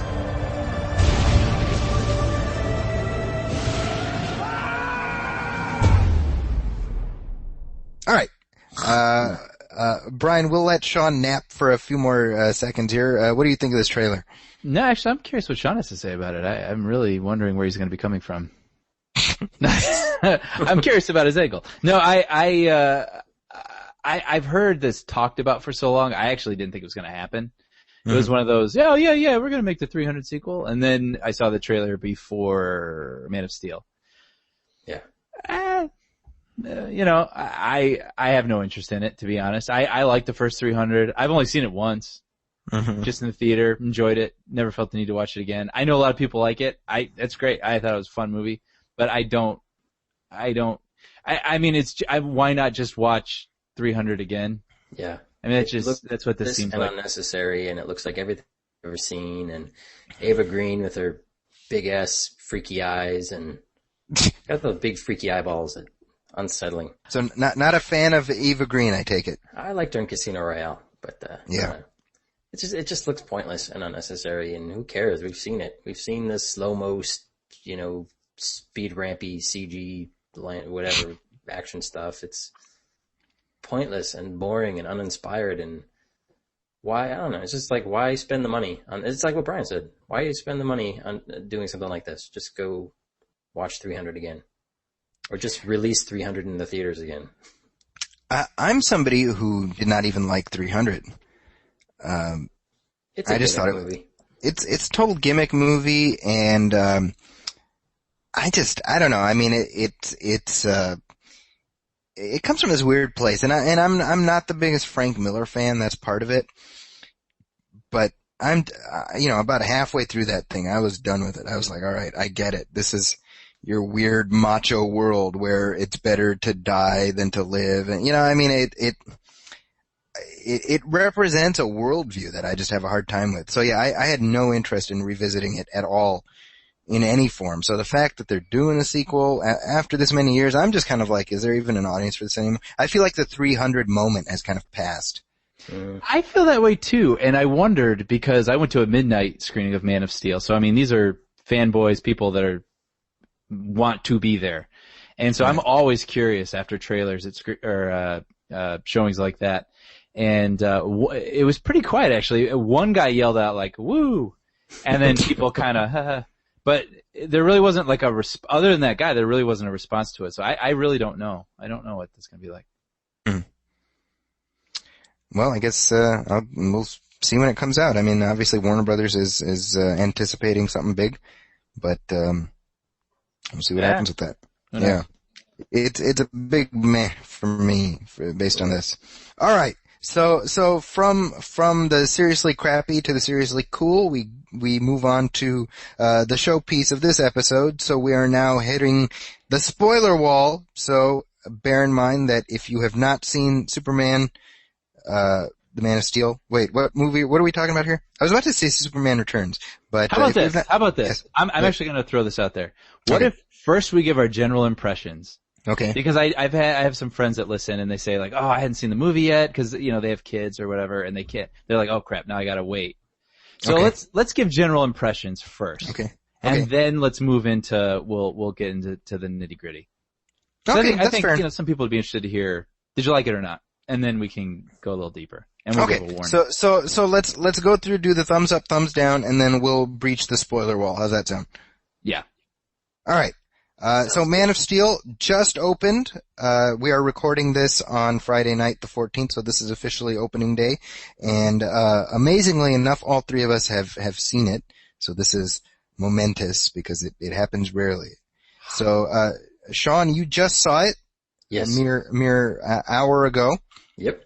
So, initial impression. Thumbs up, thumbs down. Oh, thumbs up. Okay. So thumbs up from Sean. Brian, how about you? I say thumbs up. You know what I really appreciate about this, and this is sort of what I've been telling people is, people keep saying that it's impossible to make a good Superman movie, which I think is ridiculous. I agree with that. I love Batman, obviously. I love the Batman films. I love the Nolan Batman films. It seems like the thing to do now is to make these stories somewhat grounded. People don't want anything that's sort of fantastic and zippy and fun. They want something that's sort of grounded. And I think it was really cool. It was nice to have a nice change of pace to have like a grounded superhero movie that didn't feel like it had to be overly grim. Right. Okay. And gritty. I don't think grim and gritty necessarily equals grounded. And this movie found like a really nice pace where, it's got some sorrow in it and it's got some seriousness, but it's not morose, and it's not ultra violent. Like it's still a little lighter, and I really appreciated that. Yeah, and it's grounded, but at the same time completely fantastic too. Fantastical. Yeah. Yeah. It was a really, really just clever and wonderfully entertaining movie, I thought. Okay. So, and of course I enjoyed it quite a bit. I want to spoil it. Okay, well, we'll do that. I give it a thumbs up also. Yeah. So, Brian's quote unquote friends, I still don't believe such a creature exists. But for the sake of our show, bye, Jason. Gets a thumbs up from us. So now let us breach the spoiler wall. Is that okay with you guys? Let's do it. I'm ready. So, if you have not seen the movie yet and plan to and don't want to be spoiled, please hit pause. If you have not seen it, if you have seen it and do want to be spoiled, but you've already, if you have seen it and you want to talk about it, keep listening.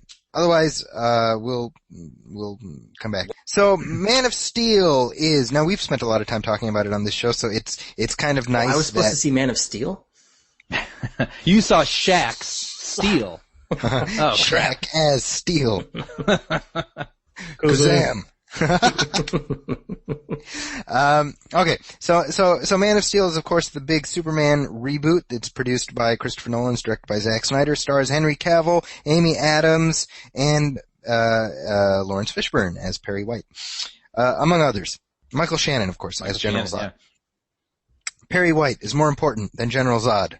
That's why I listed him first. So there. Okay. So, obviously you guys know I am the Superman fanboy in this mix. Mm-hmm.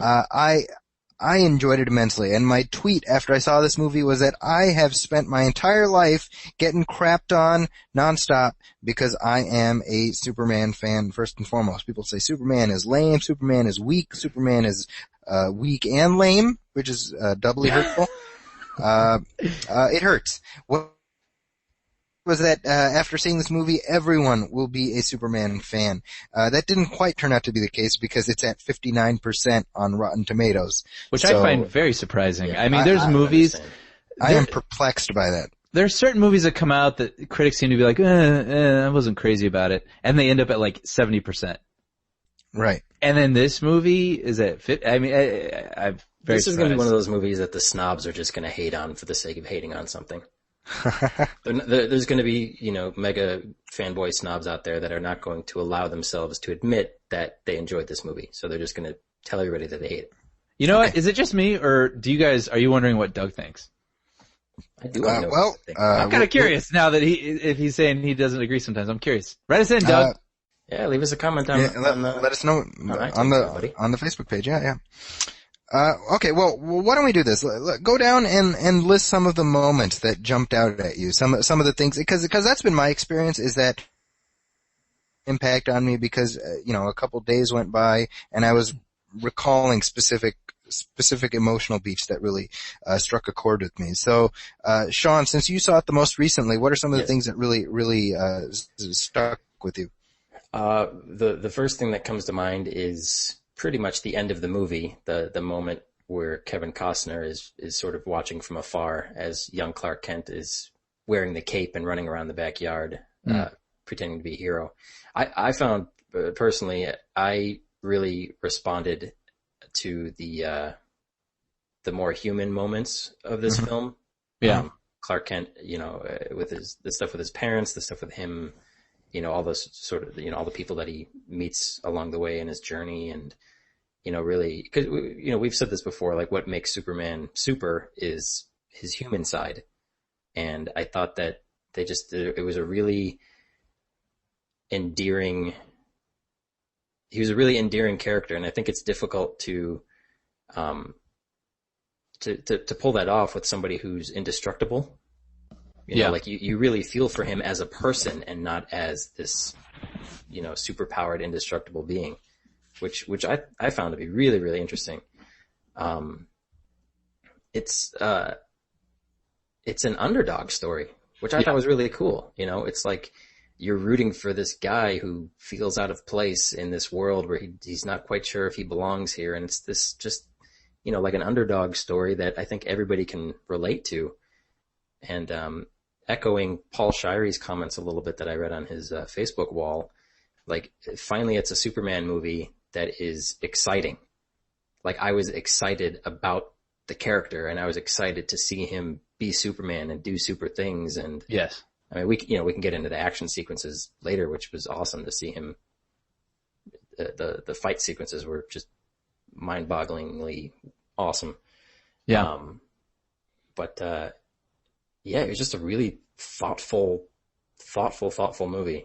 Yeah, well, I echo that because I felt like the movie did a really good job of balancing the action spectacle and the more personal moments. And that's exactly what I was hoping for. I mean, when I was getting excited about this film, that's what I wanted. Like, I wanted an action film, of course, but I was really looking forward to those personal moments. And I had friends who were saying that they weren't interested in the bearded Superman years, that they were seeing in the trailers. Right. And I totally get it because I know we're sort of tired of seeing origin stories. And, but at the same time, I mean, if you're going to do, I always felt if you're going to do a tonal and sort of spiritual reboot to this character, you have to see that time. Yeah. As dictated by this reality. Yeah. And I really dug it. I mean, those were some of my favorite moments in the whole movie, honestly. I mean, the parts where he's sort of like a drifter and anything involving him as a little boy. I really enjoyed, like, him discovering his powers and all the X-ray overwhelmed. stuff. And I mean, I never thought about someone, because it's not like, I think as I get older, because I haven't really grown up with the comics of Superman, but realizing that he doesn't just have super hearing, he has super hearing because he's here. And so that's something he has to come to grips with and learn to hone in on and figure out and control. And I thought that was such an awesome scene where he's seeing these kids and he can see through them. Yeah. And I mean, that's what I wanted to see. How would you feel? How would you feel when that's happening? Yeah. Yeah. And I just thought that was the stuff that was really interesting to me. All that personal stuff. So I don't know. What do you think, Zaki? Well, for me, I mean, I'm definitely going to piggyback off of what you're saying, but and I think I've said this before in a previous episode, you know, what struck a chord with me is the whole nature versus nurture issue that's addressed, right? And who is it that makes Superman super? Or what is it that makes Superman super? And it's his super, and we see that informed by the Kents, you know, and I loved Kevin Costner in this movie. Yeah, for sure. And you know, Jonathan Kent, it's kind of become a thing, right? Well, Jonathan Kent has to die. And I thought that the way they handled his death in this film was just wrenching, and I loved it because they do it in a way that shows him to be, first of all, they show him to be heroic in that he's rescuing this dog and all that, but he dies protecting his family. Yeah. And there's that moment of, you know, he stands there and it's that split second of him stopping Clark from coming, right? And you know, I've had this conversation where somebody's like, Superman would never do that. He'd never let his father die like that. And I'm like, you don't get it. Like, it was that split second that he waited. Right. You know what I mean? If, of course, given an extra second, he'd be like, whatever, I gotta rescue him. Right. But it was that split second that was just long enough for Jonathan to die. And it was his dad. That's what his dad told him to do. Right.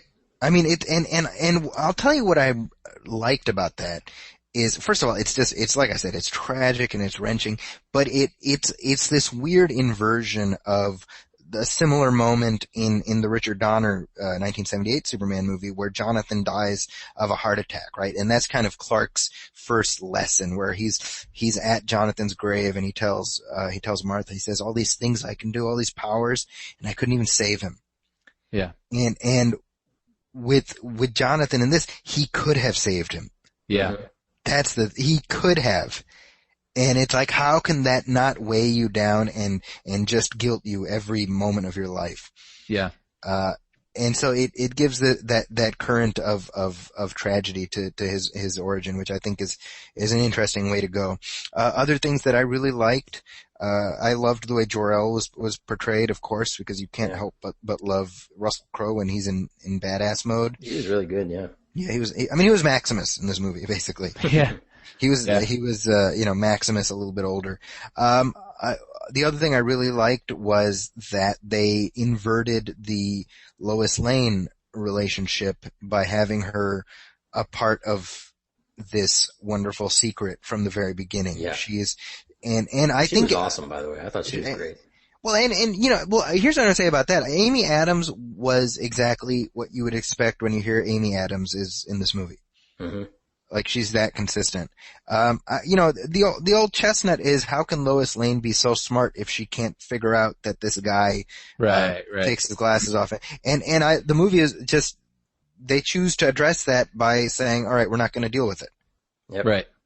And you know, I'm somebody who grew up reading the comic book era, where not only do Clark and Lois, date and know each other and everything else, but they're married. So for me, I was totally down with that, and it's very similar actually to the way they did it in Smallville. And to that point, actually, Jonathan is portrayed very similar to the way he was portrayed on Smallville by John Schneider. So a lot of those changes I know bother some people. They didn't bother me as much.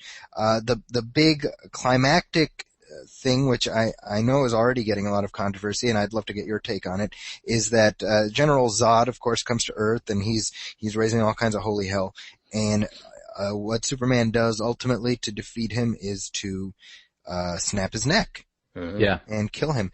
And like I said, this is proving to be extremely controversial, just from not only seeing message boards but seeing the reactions of creators, comic book creators online.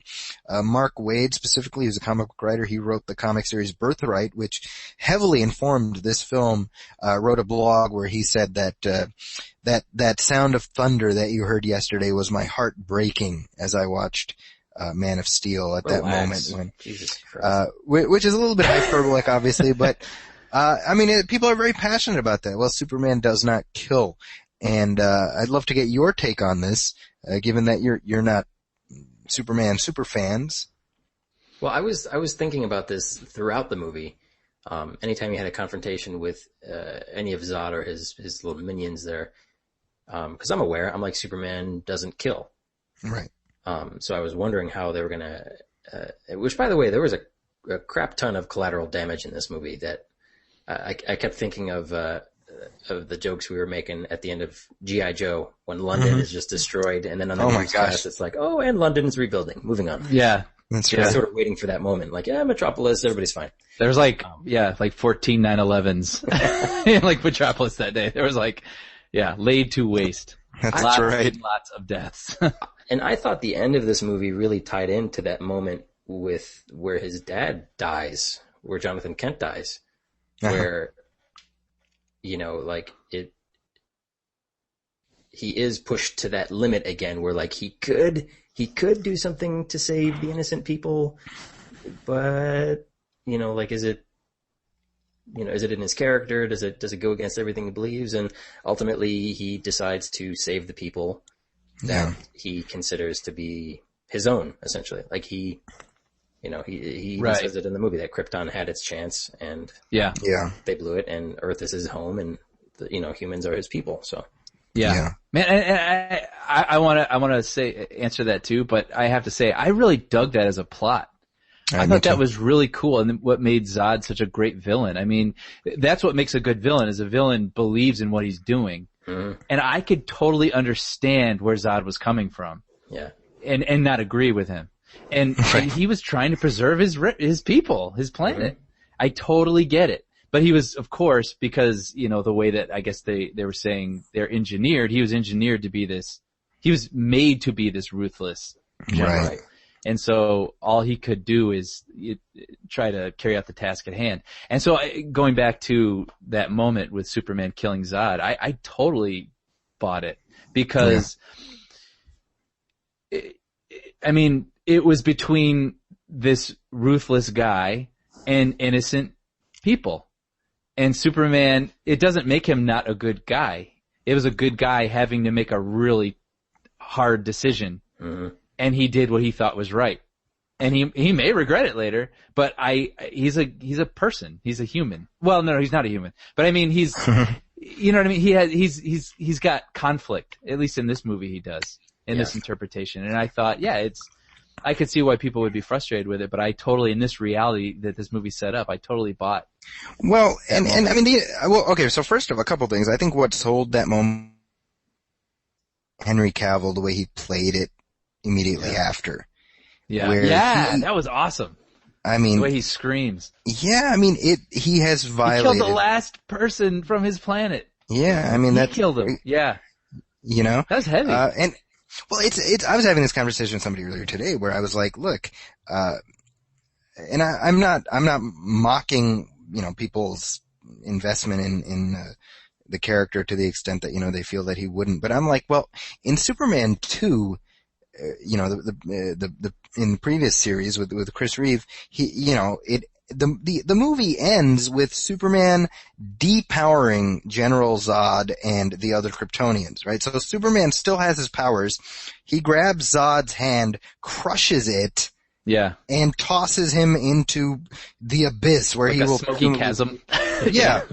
while he's like smiling and the Superman theme is triumphantly playing. And I'm like, well, this is slightly more wrenching than that. I mean, you know what I mean? Like, Right. you know, Not like, surprise, a-hole. yeah, exactly. So I was like, well, I mean, if he did kind of brutally murder them the previous time too. So we're, you know, and somebody's like, no, in the like deleted scenes, they show the you know, the police in the North Pole coming and taking him away. And I'm like, okay, well, A, that's ridiculous. Second, you don't, The North Pole police. yeah, the North Police, if you will. And then beyond that, it's like, well, if it ain't in a movie, it's not there. And as far as we know, Superman has these 3 rotting corpses in the bowels of the Fortress of Solitude. So, Yeah. so there is that. Other things that really jumped out at me was the supporting cast. Yeah. I mean, I can't think of a bad performance in this movie. Yeah. I thought Lawrence Fishburne was great. I thought Christopher Maloney as Colonel Hardy. Really cool. I thought Richard Schiff was great as Emil Hamilton. Of course, Amy Adams we talked about.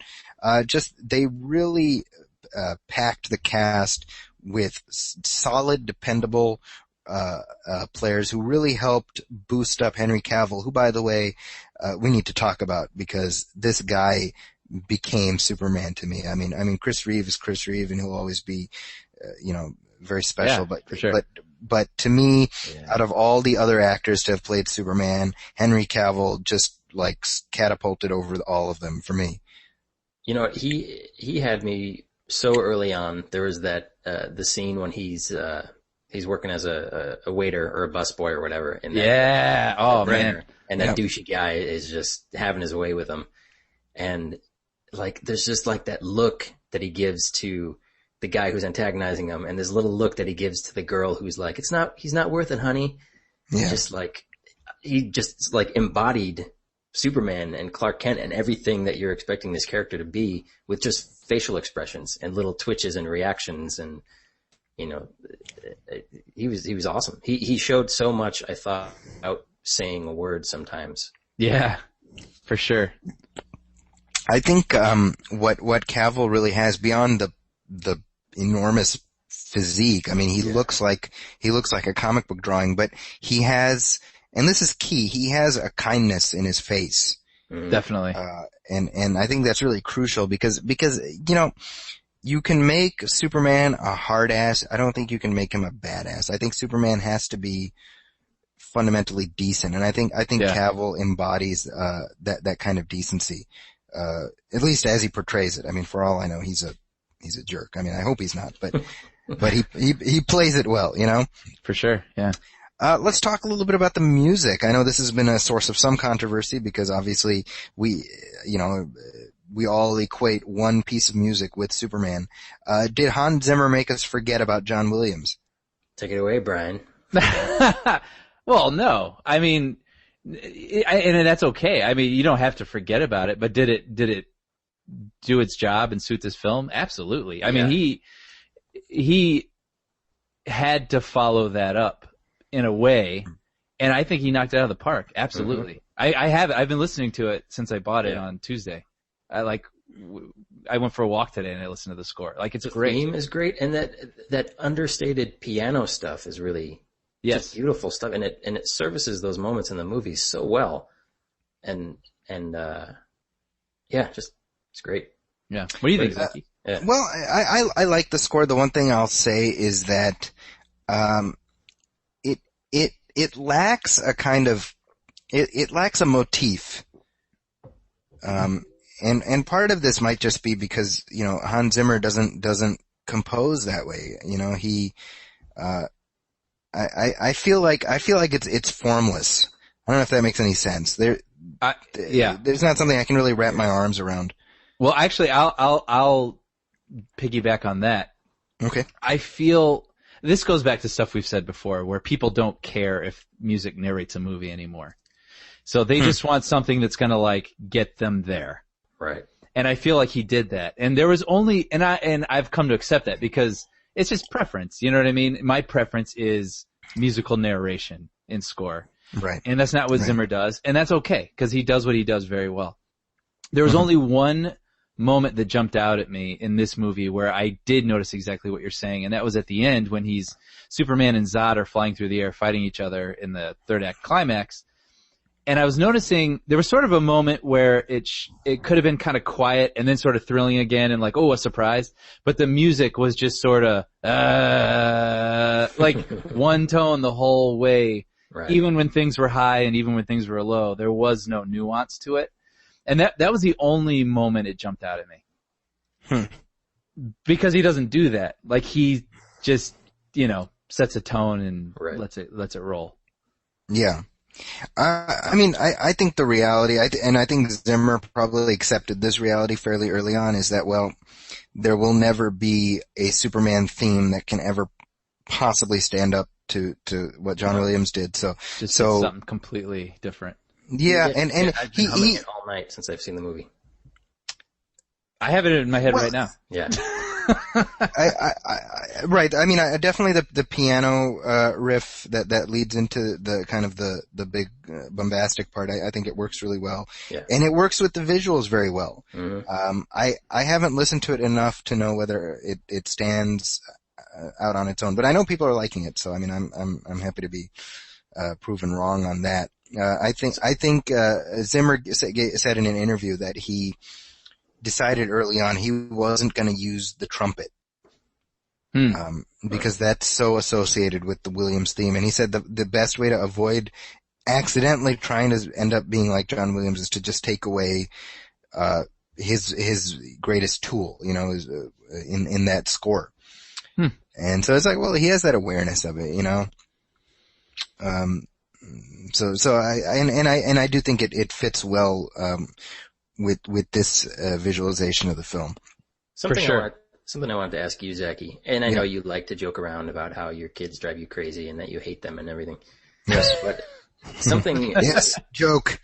Something I really, really, really responded to and even got a little emotional about, in the movie was just this love that, specifically Jonathan Kent had for his son, and just this outlook of this,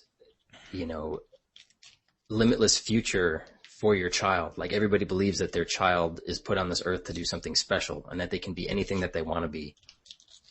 And you hope that they go out there and that they make the right choices and that they do good with their life. And it was just like all those moments just really, really spoke to me as a father now. And it's, I think, that's a credit to the screenwriters. And I think that's a credit to Zack Snyder. I think he directed the hell out of, we all know that he can do action and spectacle and sci-fi and all that, CG stuff rather. But he really, I think, nailed all the emotional moments of this movie flawlessly. Yeah. I think I'm such a fan of just the Jonathan and Clark relationship just in general, in all the iterations, For the longest time in the comics, both Kents were alive. When they rebooted the comics in 1986, which is when I started reading, the new status quo was that the Kents are alive throughout his life, and he visits them regularly, and they're regular allies of his. And then one of the things they did in the late 2000s was they killed off Jonathan Kent, and it was very heart-wrenching for me because I felt like I was losing someone who was like a father figure to me, because I had just been reading these comics all my life, and I felt the same way when they killed off Jonathan Kent on the Smallville TV series, I've said before on this show that Clark is the hero he is because Jonathan was his father, and that's the ultimate irony of all of this, is that Jor-El launched his son out into the cosmos in the equivalent of like a message in a bottle, and it just so happens that this weapon of mass destruction was found by the most decent people on Earth. Right. And you realize that's how fate works sometimes. Mm-hmm. And so again, why is Superman the way he is? Because the Kents are the Kents. And if it sounds like I'm getting real deep into the, like real hardcore nerdy about it, I mean, that's cause I'm hardcore nerdy about Superman. I mean, that's why this myth just continues on and on. It's because it touches people in that way. It's a beautiful story about how any of us is capable of greatness. He literalizes it obviously because he's this god on earth, but it's a choice, right? And that's what this movie, I mean, that's a key line with Costner, right? You're going to choose. You're going to make that decision about the type of person you want to be. And the key thing is the choice is ultimately being made based on the influence that Jonathan hopes he had on his son. And that circles back around, Sean, to what you were saying about the influence that we hope to have on our kids. We hope that whenever it's time for us to leave, that they're ready to be the person they need to be. I mean, that's, as I'm sure, Sean, you can relate to that as a parent. And something else I was thinking about is I really hope Zack Snyder directs the Justice League movie. Mm-hmm. Because I can I could not picture Justice League movie existing in the Christopher Nolan Batman universe. Right. But I can picture, and I can believe, like in this movie, if the Flash and Green Lantern and all these characters suddenly appeared in Man of Steel, I would believe it. I could believe that they exist in this same world. Okay. And, that was the thing with this, right? I mean, a lot of people were thinking this is the litmus test here. I say go for it. I say if I would really hope that Zack Snyder would direct the Justice League movie. You know what? Yes, I agree with you. I do have a hard time picturing the Flash running up to Superman. See, that was interesting. As grounded as this film was. There was a lot of those sort of POV shots of Superman flying. Yeah. And I'm like, that's what, just insert the Flash into any of those scenes, except he's not in the air. He's, running on the ground. Yeah. Like that whole sort of montagey thing at the beginning when he's learning to fly and he's breaking the sound barrier and running across the ocean, or flying across the ocean. It's like you could do that with the Flash, except he's just running across the ocean and running across, running around the world. Well, okay. Now, obviously this is leading up to Justice League, and we all know that. And by the way, the film is on track to make $140 million over its opening weekend. So the sequel is assured, as is the DC movie universe. So both of those things are for sure going to happen. But Justice League notwithstanding, where do they go next after him? Because that was my thought. Because once you've decimated Metropolis to the point where only the Daily Planet building is still standing, what do you do for an encore after this? Where do you want to see the sequel go? And actually, before you answer, I just want to throw out there, I really hope Lex Luthor has a crazy land scheme in the next one. I've got my fingers crossed for that. Yeah. But what do you guys think? This is an 80-year-old woman or something in the first 2 minutes of the next movie. Good times. Very pleasant. That's right. Sean, what do you think? I mean, where does Superman 2 go? Well, I mean, if you pick up directly where this movie leaves off, it could be something like, Lex Luthor appears as basically this savior or this saint who comes in and with his own money and his own resources basically rebuilds Metropolis. So there could be that sort of, that tension there, as he's somebody who has basically saved this city, but he has these evil intentions. You know what I mean? I bet that is what they're going to do.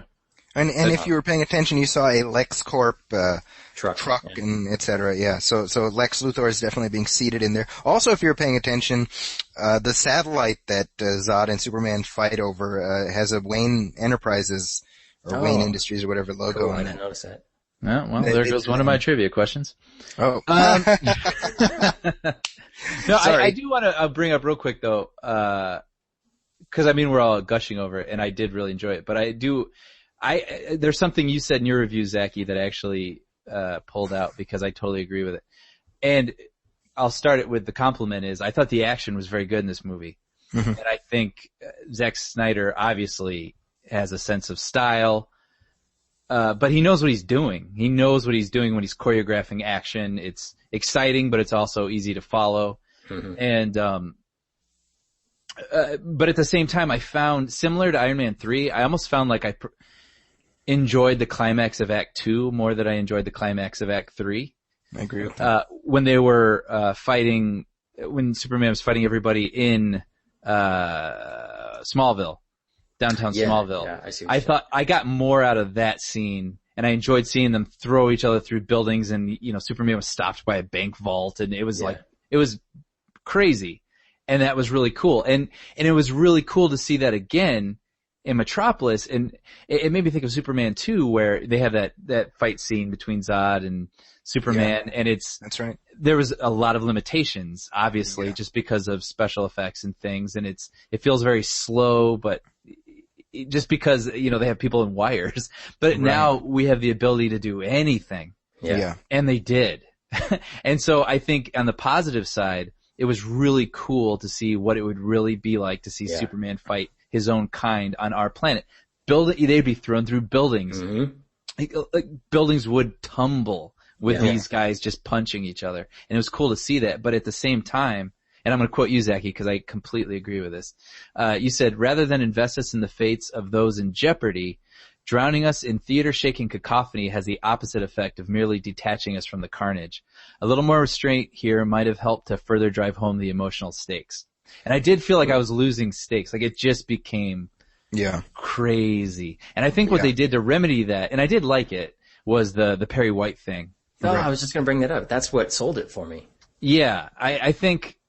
But I wouldn't have minded a little more streamlining. The problem is who is that woman? You know what I mean? It doesn't matter. Well, They're part of the good guys. Yeah, but who's Perry White?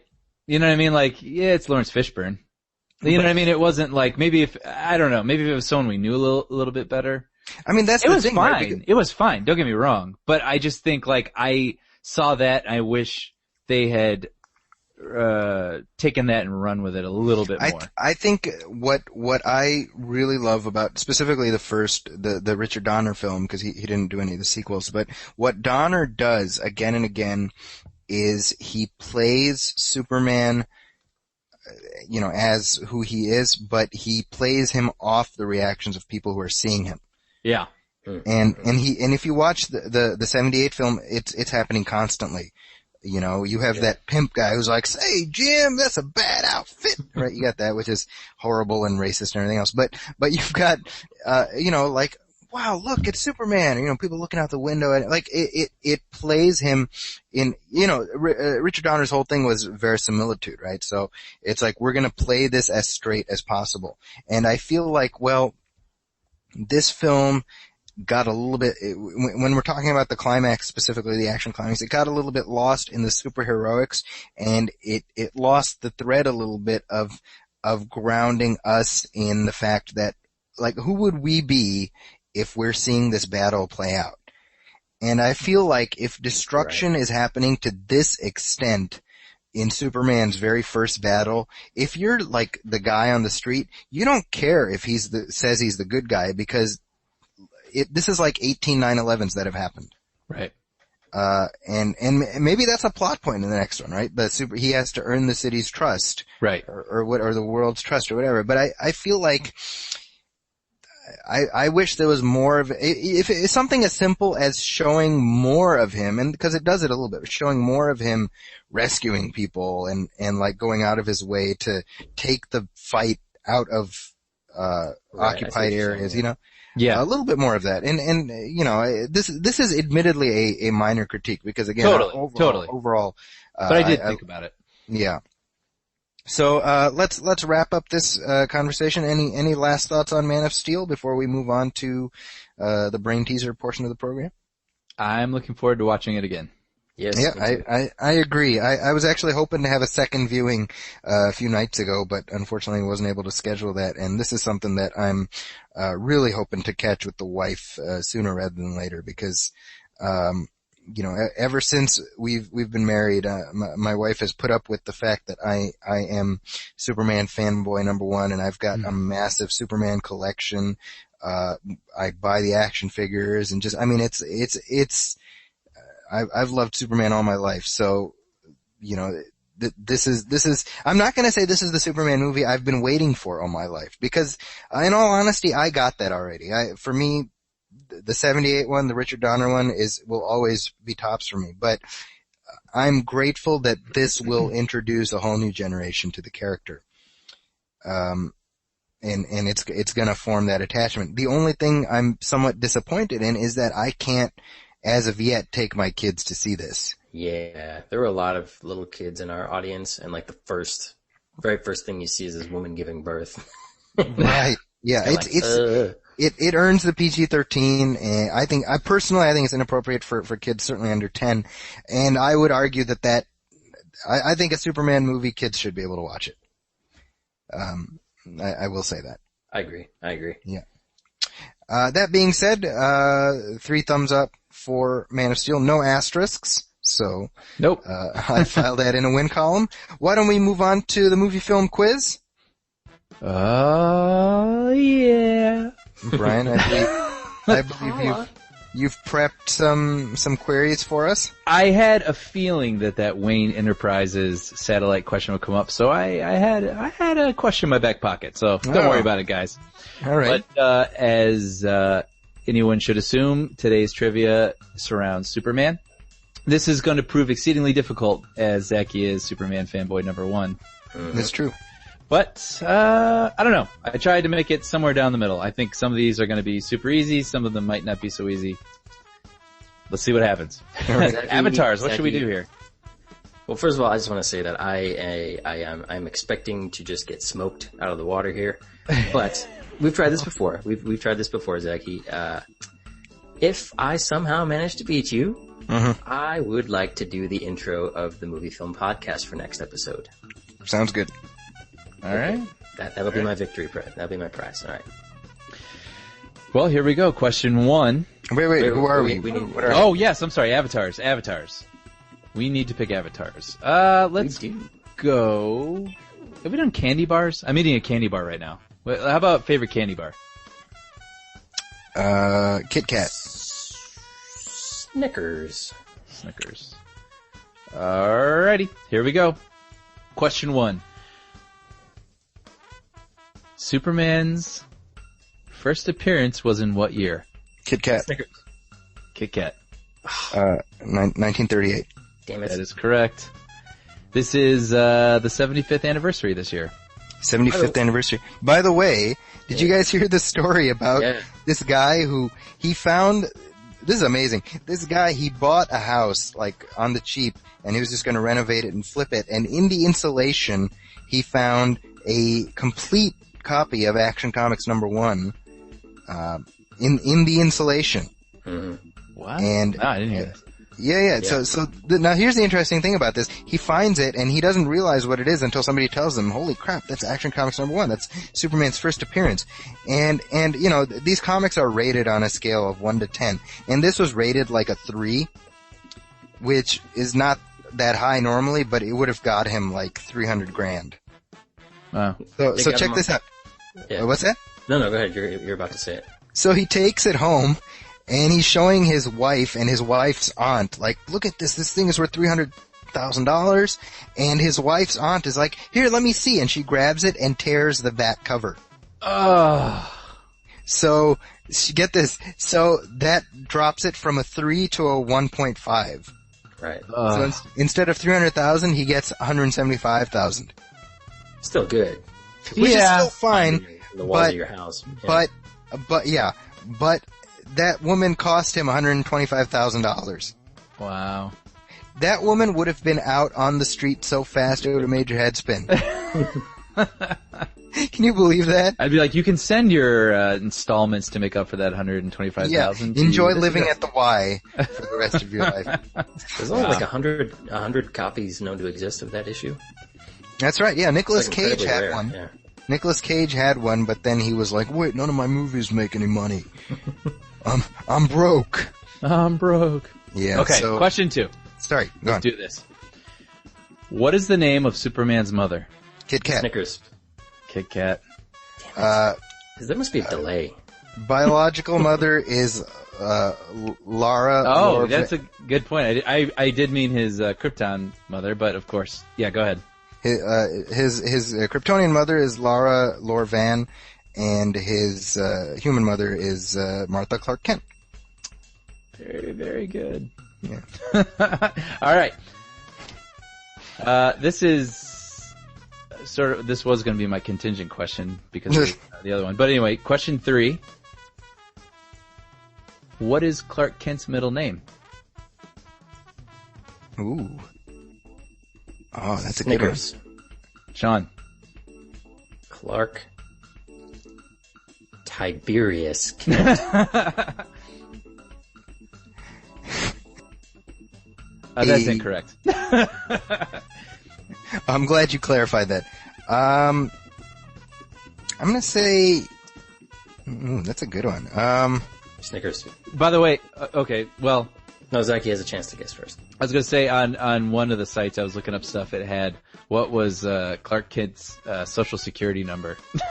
that I do not know, and I'm not even gonna attempt that.